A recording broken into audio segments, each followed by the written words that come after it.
Assalamualaikum warahmatullahi wabarakatuh. Shalom, Om Swastiastu, Namo Buddhaya, dan salam kebajikan. Halo semuanya. Perkenalkan, nama saya Azhara Inaya Syam dengan NIM K701241102, praktikan praktikum analisis farmasi dari kelas C. Jadi tujuan dari video ini yaitu untuk memenuhi tugas pendahuluan praktikum analisis farmasi percobaan 2 yang berjudul gugus kromofor, ausokrom, dan penentuan panjang gelombang maksimum. Jadi pertanyaan pertama yaitu kriteria struktur kimia apa saja yang harus dimiliki oleh molekul seperti parasetamol agar dapat diidentifikasi oleh spektrofotometer UV vis. Jadi kriteria struktur kimia yang dapat diidentifikasi oleh UV vis itu harus memiliki yang pertama ada kromofor atau gugus penyerap UV vis. Yang dimana contohnya itu seperti ikatan rangkap. Seperti yang kita tahu, ikatan rangkap ini seperti C rangkap 2C, C rangkap 2O, NO2, dan cincin aromatik. Nah, terus sistem elektron pi atau elektron bebas yang dimana memungkinkan terjadinya transisi elektron. Terus ada konjugasi atau ikatan rangkap berselang-seling. Nah, semakin panjang sistem konjugasi itu semakin mudah juga untuk menyerap cahaya. Dan yang terakhir itu ada struktur aromatik seperti cincin benzen yang dimana meningkatkan intensitas serapan.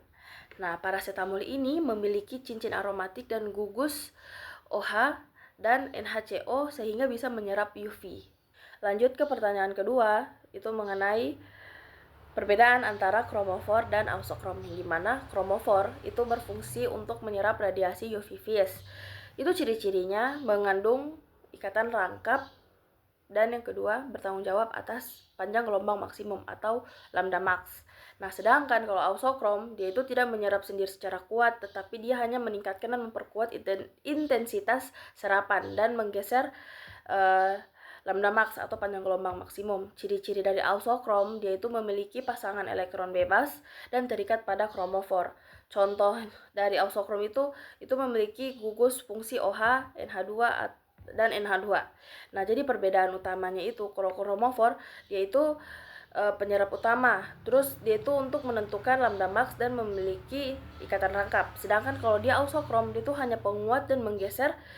Yang kedua dia itu mengubah lambda max, dan yang terakhir dia memiliki elektron bebas. Baik, selanjutnya ke pertanyaan ketiga yaitu bagaimana spektrofotometer dapat mengidentifikasi perubahan struktur kimia pada sampel seperti parasetamol setelah ditambahkan NaOH.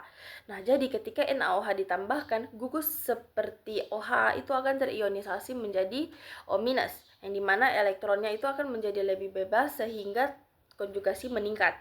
Nah, ketika konjugasi meningkat itu terjadi perubahan energi transisi elektron.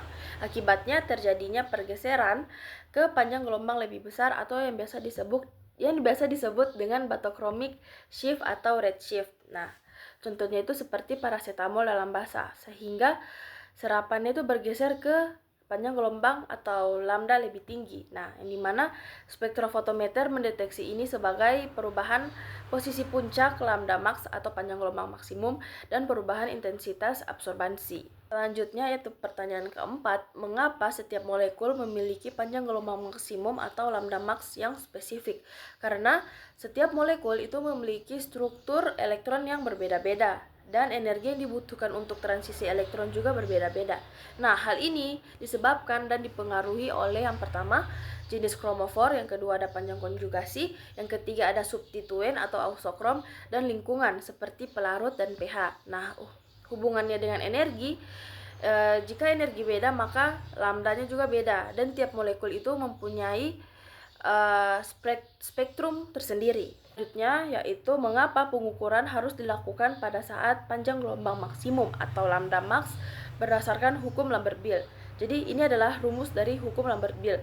Nah, A itu menyatakan absorbansi, epsilon itu menyatakan absorptivitas molar, B itu panjang lintasan, dan C itu konsentrasi. Alasan kita harus melakukan pengukuran di panjang gelombang maksimum itu karena yang pertama sensitivitasnya itu paling tinggi, yang kedua akurasinya lebih baik, yang ketiga reprodusibilitasnya lebih tinggi, dan linearitasnya itu optimal. Baik, itu dia pemaparan dari saya. Apabila ada kesalahan kata mohon maaf. Saya akhiri, wabillahi taufiq wal hidayah. Wassalamualaikum warahmatullahi wabarakatuh. Bye bye.